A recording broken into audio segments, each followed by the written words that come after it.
Right on. 4, 6, 1. What's up, y'all? I'm here with Dell, the Funky-Homosapien, and the legendary Hieroglyphics crew coming out of Oakland. How you doing, brother? Doing alright, man. I'm chilling out.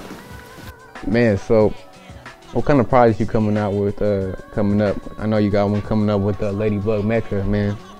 What can cats really expect from that, and what kind of, production-wise, and you know what I'm saying, what can cats really expect? Well, the project is called Super Legal, which is basically like Portuguese for like super cool, you know what I mean? And it's basically about me and Mech are like secret agents. So, we fight, crime, try to stop terrorism. Coming from this terrorist group named Fraud, and we're from a group named Dada, right? So we're trying to protect the homeland from, terrorist attacks from them. So that's basically what the album is about. It's split up into different acts or, episodes. Each song is a different episode or act. So that's pretty much how it goes, That's what's up, man. What's your writing process like when making music and writing a song? You know what? Often I don't write really. I just freestyle whatever I'm gonna do. So I usually come up with a beat first, lay the beat, arrange it, think of whatever the concept is gonna be for the song, and then I basically just get on the mic and start laying my rhyme down, off the head usually. Sometimes I might write, for Super Legal, it took some writing, some study, because it's pretty deep, secret agents is, secret information. So me and her had to study about it really to kind of get an idea of what secret agents really do, not like really public information, So we had to watch documentaries. We did a whole lot of study, different books and stuff we was reading, stuff online. And that stuff we had to write down, But yeah, usually I just freestyle it, think about what I'm gonna say, and then start laying it. I just feel like it's more direct if I do it like that, Like the flow of what I'm saying is more conversational. When I'm writing, I tend to overthink it sometimes. So, just to keep it more conversational and people could kind of follow, I'll just freestyle it. How do you feel, how critical freestyling is, in hip hop, and what do you feel about freestyling in general, and what kind of a tool it can be?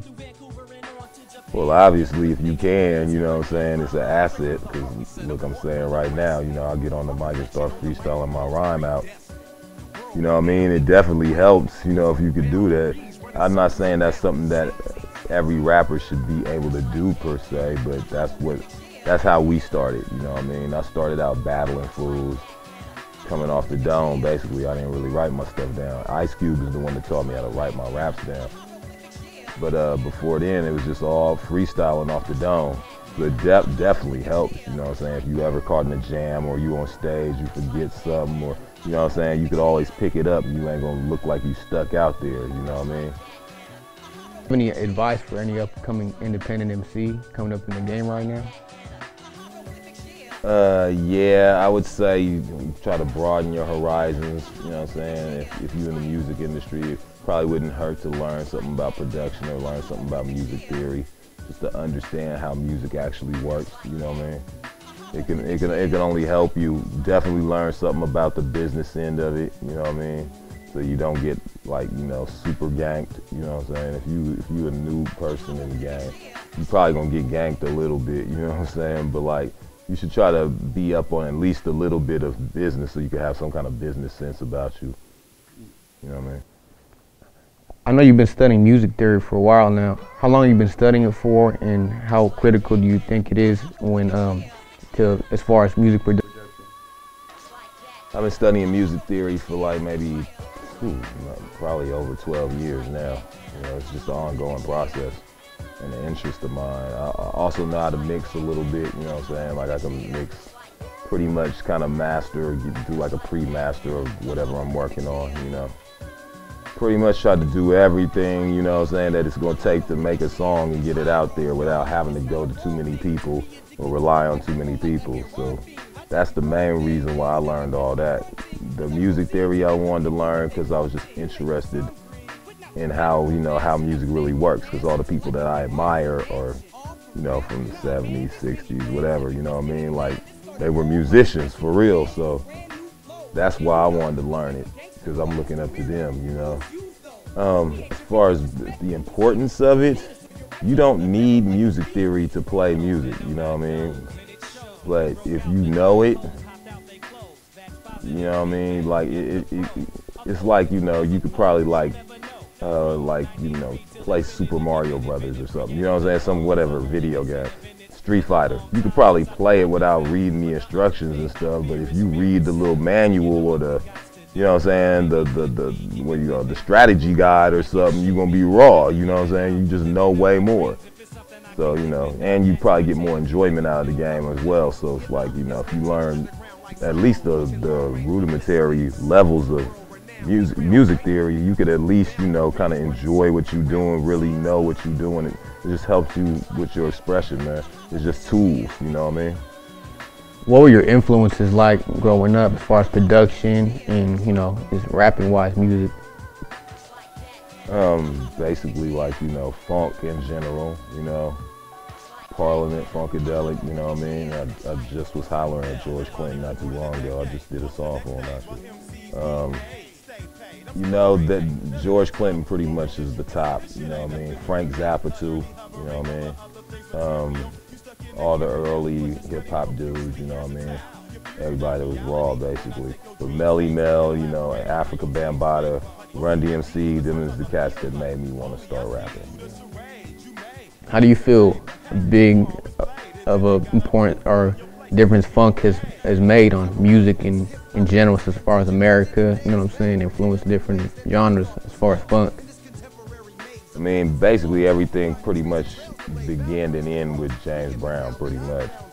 Like, everything that you hear today, you could definitely tell, you know what I mean? Like, it all pretty much break down to what James Brown came with the one, you know what I mean? And to a greater extent, you know, Sly and the Family Stone, and Parliament Funkadelic, you know what I mean? It pretty much begin and end there, really, you know. Hip-hop to me basically was like, you know, funk, but funkier sort of, you know what I mean? Like, funk was basic, they broke it down to the essence, but hip-hop broke it down to the bare essence, just a beat, you know what I'm saying? So, you know, but the beats usually are funk beats up under it, you know what I'm saying, too. So, yeah, man, I mean, funk is a great influence, but blues is the influence, though. Like, everything you hear is based on blues, no matter how mutated away from blues it might be. We still use the same progressions, the same musical ideas that came from the blues, basically. So that's the bare essence of American music, really. How do you feel hip-hop has changed as far as, you know, coming up in the early 90s, you know what I'm saying, and now, you know what I'm saying, how do you feel like it's changed now, you know what I'm saying? One of the main changes is the commercial aspect of it. It became like a lucrative, you know what I'm saying, field, you know, money-wise, you know what I mean? So as far as that aspect, you know, there's a lot of people that kind of like, you know, just abuse the game, basically, you know what I'm saying? Like, to the point where a lot of people don't even take it seriously no more, you know what I mean? That's probably the bad side. The good side to me is that it's still like a street-oriented type of music, you know what I mean? So, you know, there's some stuff out there like trap or whatever, you know what I'm saying? Stuff from the South, I'm sure a lot of people want to argue and be like, that's not really hip-hop, whatever, you know? To me, it is, basically, you know what I mean? It's just new, you know what I mean? But it ain't new, really, because there was stuff like that coming out when I was younger, you know what I mean? When it first was being made, a lot of it sound the same. It's just like way more intense now, like the same type of 808 beats, you know what I'm saying? Like, that's what it was when we first was listening to hip hop, you know, back in the day. It was like 808 beats like that, you know, drum machine beats.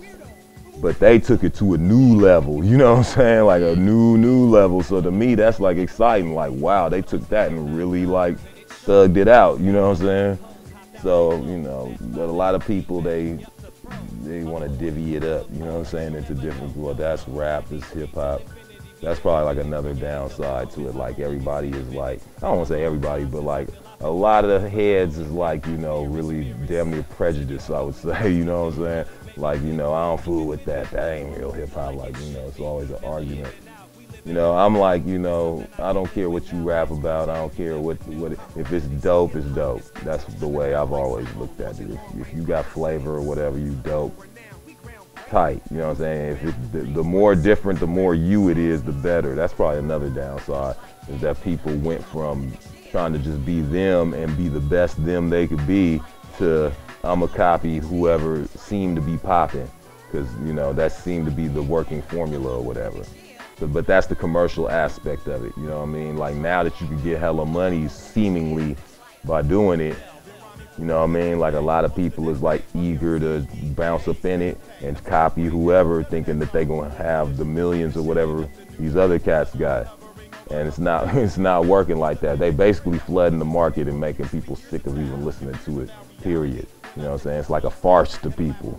You know what I mean? Like it's like fake. Like before, people used to believe in what a rapper had to say. Like, you know, you kind of took their word as like it held some weight. I think kids nowadays, they don't even take it seriously. They look at it like, okay, I'll listen to it. You know, it's cool to listen to, but they ain't real. You know what I'm saying? Like, oh, everybody knows this fake. Everybody know dude ain't really balling. He ain't really no, you know, Colombian dope lord, kingpin. He ain't that. We already know that. That's already a given. They fake. You know what I'm saying? So they'll listen to it at the party or whatever, but they ain't really taking it seriously. It's like throwaway music. You know what I mean? But, you know, I think some kids are starting to see, you know, dig and discover these other artists, and they're kind of like, ooh, okay, this is something though. Like, this ain't that. Like, you know, I think that they, you know, kind of like peaking like what we was speaking. Like, there's certain artists we listen to be like, ooh, damn, what the hell is this? And that's what made us even start loving hip hop like that.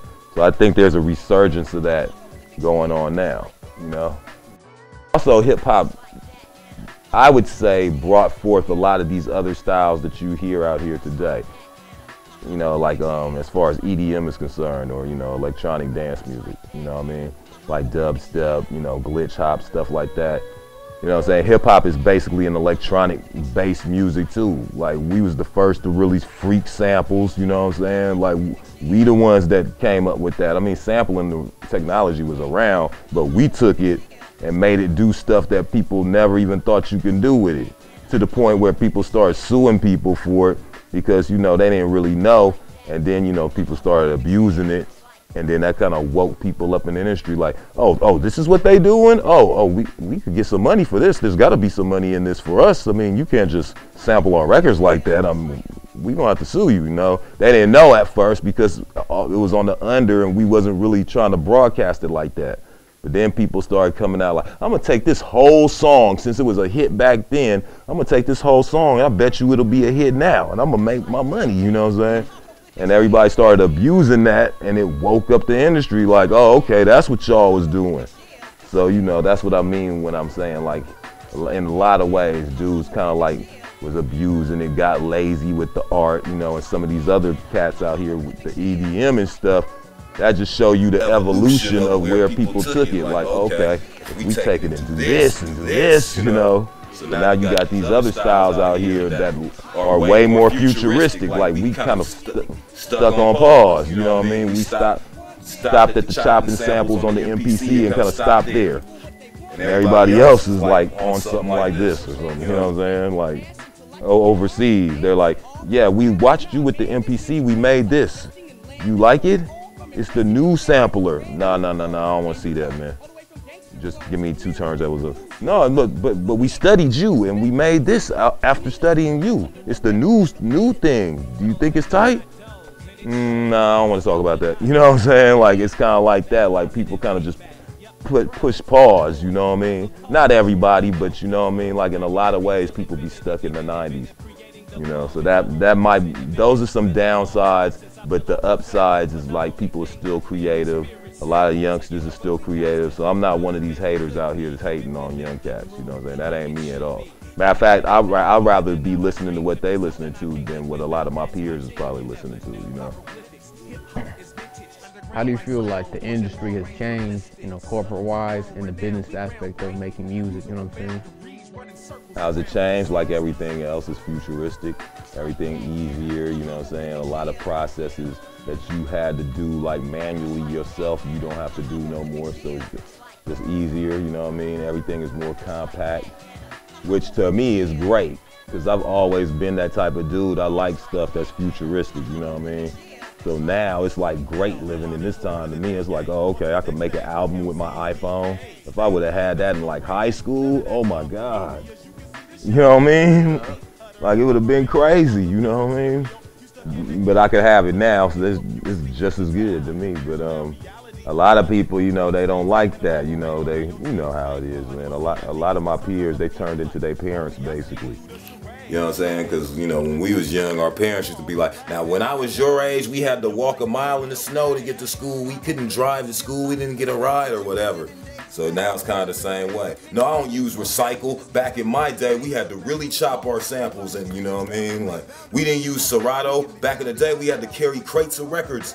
That's not a real DJ. You can, you know what I mean? Like, it's kind of the same thing, but I'm not like that, man. I embrace the new technology and I use it for, you know, what it's intended to use it for. Like, you don't have to do all that, you know, all that BS that you had to do before, that hard work. You can just concentrate on being creative now and taking it further with the creativity. A lot of people, they lazy. They're not gonna do it like that. They'll get Serato, and instead of really researching these records and listening to them, they'll just get online and download the most popular songs and then throw it in their playlist, and they're instant DJ. And that's why DJs don't like it, because it make the entry level way easier. Or like, you know, with putting out records. Now you can make a record with your iPhone. Before, you had to go to the studio. You had to have some bread, or somebody had to, you know, support you with some bread before you can make a record. Now, you can make a record literally on your iPhone or, you know, on your computer, like Fruity Loops or something, which is how, you know, a Soulja Boy came out. And that, you know, that cats don't like that because it makes the entry level easier. You know what I mean? I don't have a problem with it. It's supposed to be easier. You know, I mean, I don't want to do all that stuff no more. I'd had to do it back then. So I don't take no glory in having to chop up samples all night to the next day trying to make a drum set. Yeah, I like recycle or whatever, or even better, get drum sounds already chopped up for you. Whatever, you know what I mean? That lets me be more creative, you know what I mean? But a lot of people, they're gonna abuse that, but you can't blame the technology on that. That's just how people are. Any way that you could get over, there's always gonna be people that's gonna want to take the easy route and try to get over, try to be slick about it, you know what I mean? But you, like I said, you can't blame the technology for that, though. Do you feel it's important to have the radio play, supporting local artists? You know what I'm saying? How do you feel about the radio? I don't listen to the radio. It's true. Haven't listened to the radio in about 15 years, probably. You know what I mean? You know what? The radio. What made the radio tight was DJs. You know what I'm saying? What they could do. You know what I'm saying? Like, I don't want to say back in the day because it sounds so cliche, but back in the day, DJs used to like really play a part in, you know, breaking these records and, you know, defining what the cool things were in the community, you know what I'm saying? Even some of the political aspects of the community, the DJ might touch on those, you know what I'm saying? Like a DJ was really more active.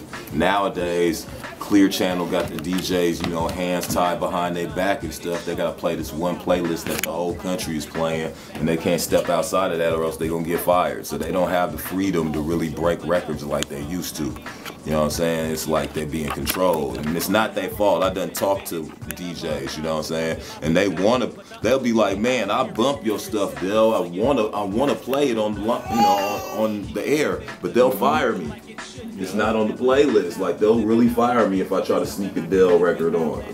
I would love to break some of these new records of yours, but I can't. So that commercial radio is pretty much a wrap. You know what I'm saying? But as far as like college radio or like just what do you call it, satellite radio, or whatever. You know what I'm saying? Them avenues are more free. You know what I'm saying? To like break records and stuff like that. And that's what we rely on now.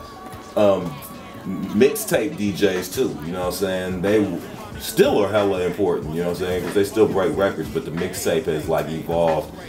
Basically, it's evolved to the point where the promotion the DJ would give you, you could give yourself. So you would come out with your mixtape, and it'll be like all original music that you made, like damn near, like basically an album, just without the polish. Maybe it might be with the polish, depending. You know what I'm saying?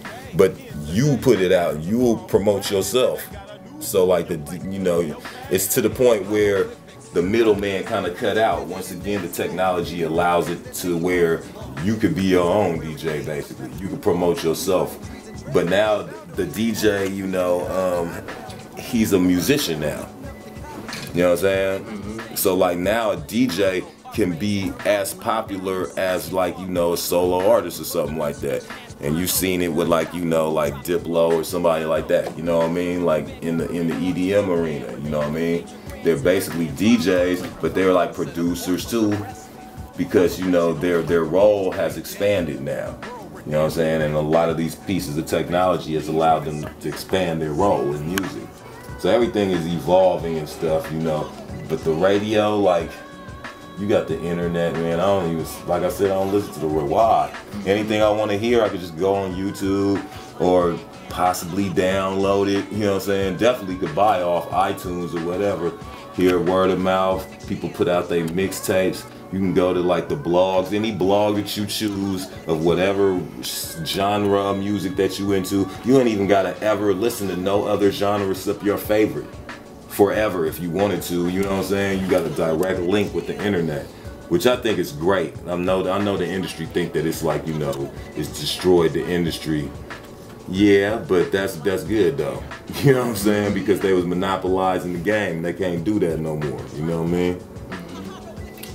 How do you feel about the music scene in Oakland? And the whole Bay Area, you know what I'm saying, as far as hip hop in the last years, you know what I'm saying, last 20 years and now, you know what I'm saying, how have you seen it evolve?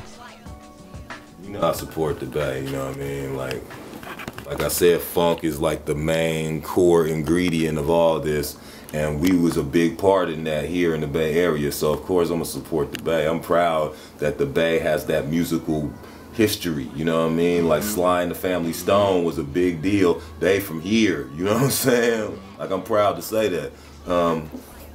So it's just inherent in us, I guess, you know what I mean? Like rappers out here, I would say, are generally tight. You know what I'm saying? Like you might go to other places, they not always all tight. Some might be tight, a few might be tight. Even the most streetest, most thugged out rappers from out here, they still got flow. You know what I'm saying? Like they still got a concept of flowing and syllables and, you know what I'm saying, multis and all that. They still know how to do that. You know what I'm saying? No matter how grimy or how unhip hop you want to call them, they still can flow.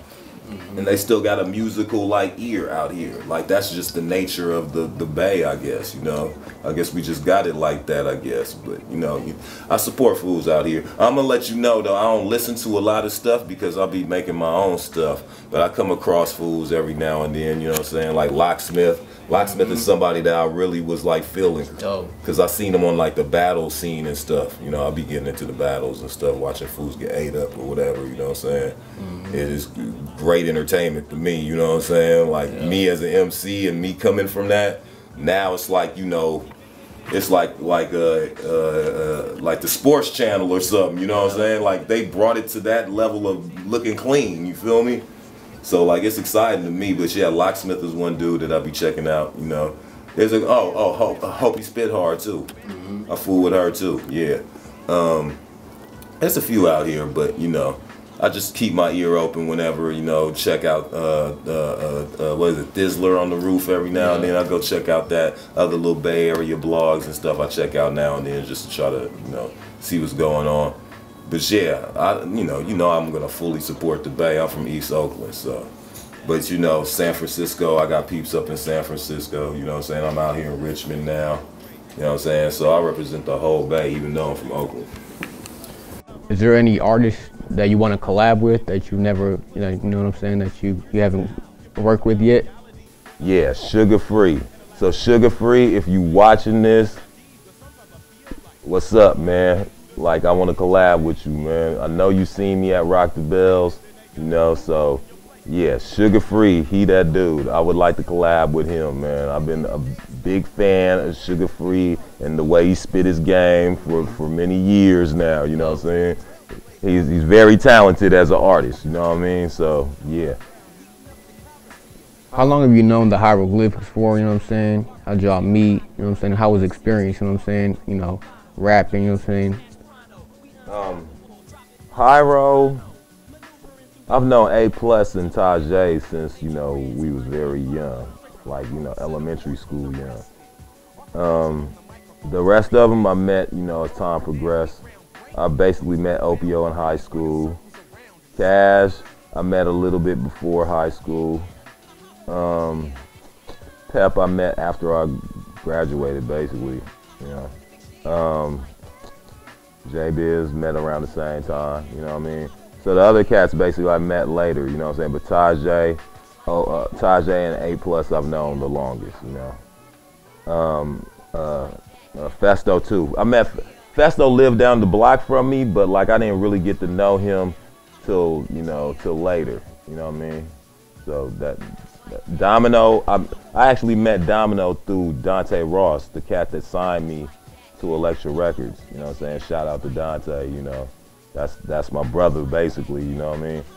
He signed me to Elektra with a lot of other cats, you know, Leaders of the New School, with Busta Rhymes in that group.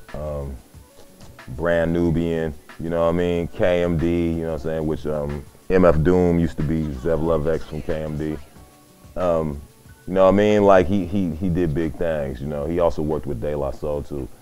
But I met Domino through him. He knew Dante knew Domino from a Groove Merchant in San Francisco, and Dom, I guess, like lived in there or something like that. Like, so he just had dumb heat. So he's like, man, you need to go fool with this cat out there named Domino. And I was like, oh, okay, that's what's up. So me and Plus, we got on BART and went out to San Francisco to meet him, and that, you know, that's when we met Dom, and then he became a part of the clique, you know, which, you know, I still fool with Dom to this day, you know what I mean? Peace to Dom, you know. Yeah, so. What's your relationship was like with Ice Cube?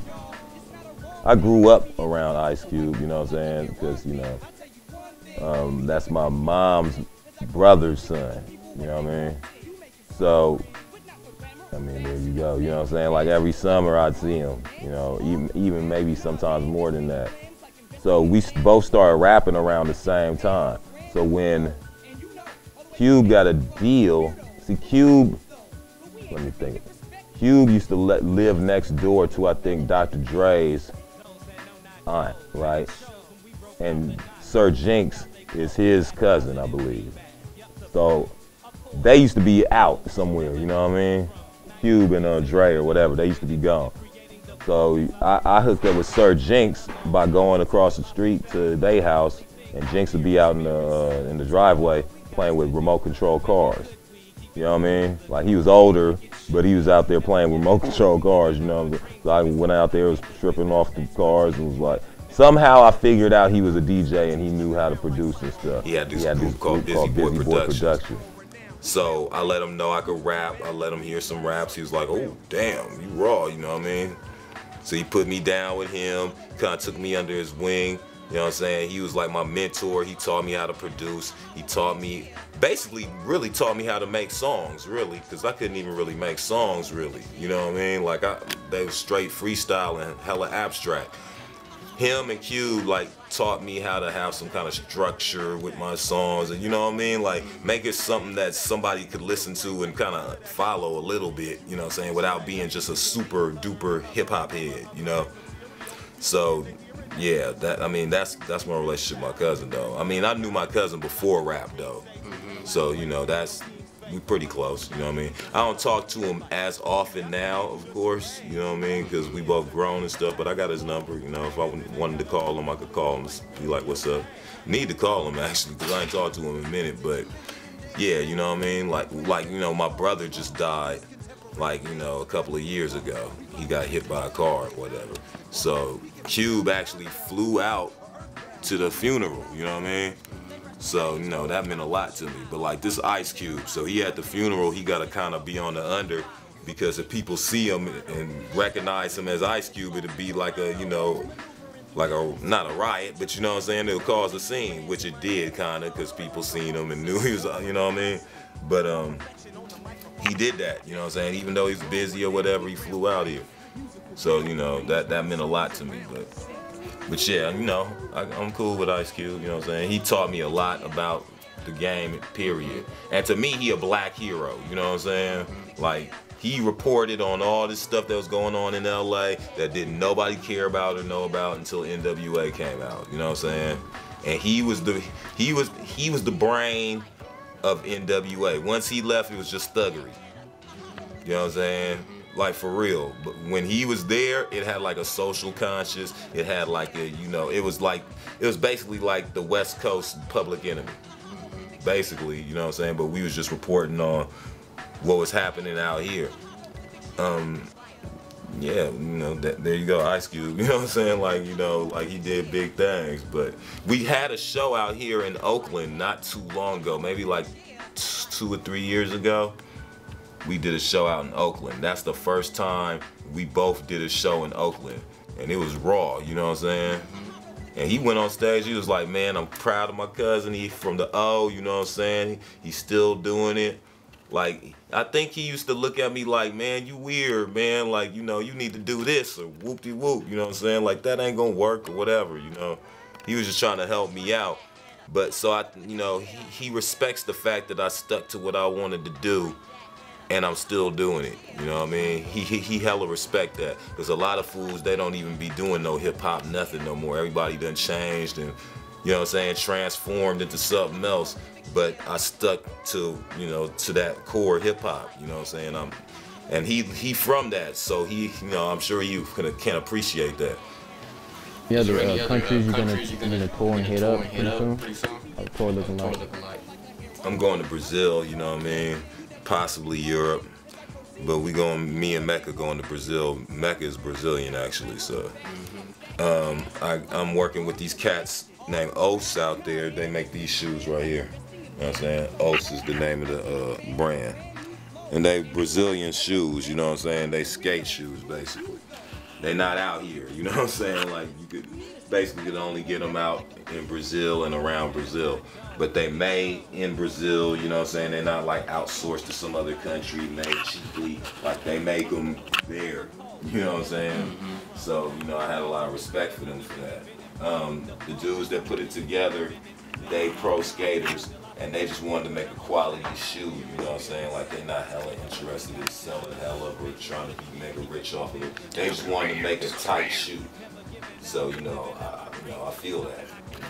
They're big Dell fans, so when I came down there and did the Deltron show down there not too long ago, they hooked up with me, you know what I'm saying? It was like they dreamed to meet me, like literally. They like, oh my God, I can't believe I'm talking to Dell. You know what I'm saying? I mean, they ain't nothing to me, but like to them, they was like, oh my God, they out in Brazil though, you feel me? So, that's what I got going out there. They bringing me out there, you know what I'm saying? I'm about to look at their shoes. Might create my own shoe, you know what I'm saying? They already did like some, you know, some test presses, I guess you could say. Like some, you know, Del Hyro stuff. But they gonna let me go and make something probably.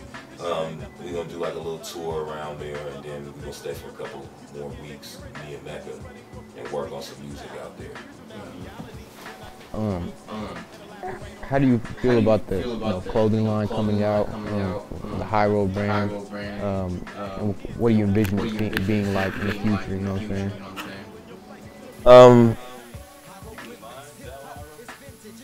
You know, it's a collaboration of sorts, and it's really just a way to be able to market my brand and eat off of this. You know what I'm saying? So, you know, it's just another avenue to give you something that's from me. You know, that's associated with my music. You know what I mean?